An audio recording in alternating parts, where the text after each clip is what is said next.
3 inches TV. మంత్రి Adluri Laxman BJP నిర్వహించిన తెలంగాణ విమోచన దినోత్సవంపై తీవ్రంగా స్పందించారు. బీజేపీ ఎంఐఎం మధ్య చీకటి ఒప్పందం జరిగిందని, ఆ ఒప్పందంతో యూపీ సహా పలు రాష్ట్రాల్లో కాంగ్రెస్ పార్టీని ఓడించడం వాస్తవం కాదా అని ప్రశ్నించారు. రాష్ట్ర వ్యాప్తంగా సీఎం రేవంత్ రెడ్డి ప్రజాపాలన దినోత్సవాన్ని ఘనంగా నిర్వహిస్తున్న సమయంలో బీజేపీ నేతలు నోటికి వచ్చినట్లుగా మాట్లాడడం సరైంది కాదని వ్యాఖ్యానించారు. తెలంగాణ ప్రజలు అన్ని గమనిస్తున్నారని, బీజేపీ చేసే రాజకీయ మాయాజాలాలకు ఇక బలి కావడం లేదని స్పష్టం చేశారు. ప్రజల మనోభావాలను దెబ్బతీయడానికి, చరిత్రను వక్రీకరించడానికి బీజేపీ ప్రయత్నిస్తోందని ఆరోపించారు. ప్రజల నమ్మకాన్ని నిలబెట్టుకోవడంలో కాంగ్రెస్ ఎల్లప్పుడూ ముందుంటుందని, రాష్ట్ర అభివృద్ధి కోసం కృషి చేస్తోందని మంత్రి అడ్లూరి లక్ష్మణ్ ధీమా వ్యక్తం చేశారు.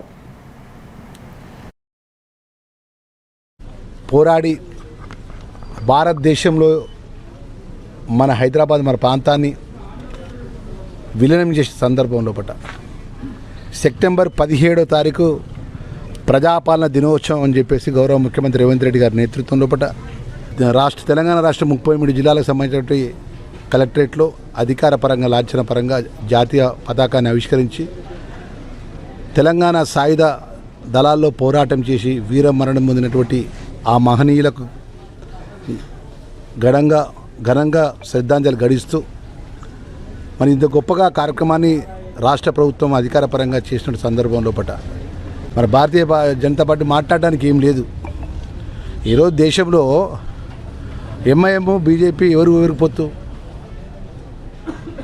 పరోక్షంగా ప్రత్యక్షంగా ఉత్తరప్రదేశ్లో కానీ గతంలో జరిగిన ఎన్నికల్లో కానీ ఇంకా ఇతర రాష్ట్రాల్లో ఎన్నికలు అయినప్పుడు, మహారాష్ట్రలో ఎన్నికలు జరిగినప్పుడు వీరు ఎంఐఎం మీ ఇంటర్నల్ చీకటి ఒప్పందంతో అక్కడ అభ్యర్థులను పెట్టి కాంగ్రెస్ పార్టీని ఓడగొట్టలేదా?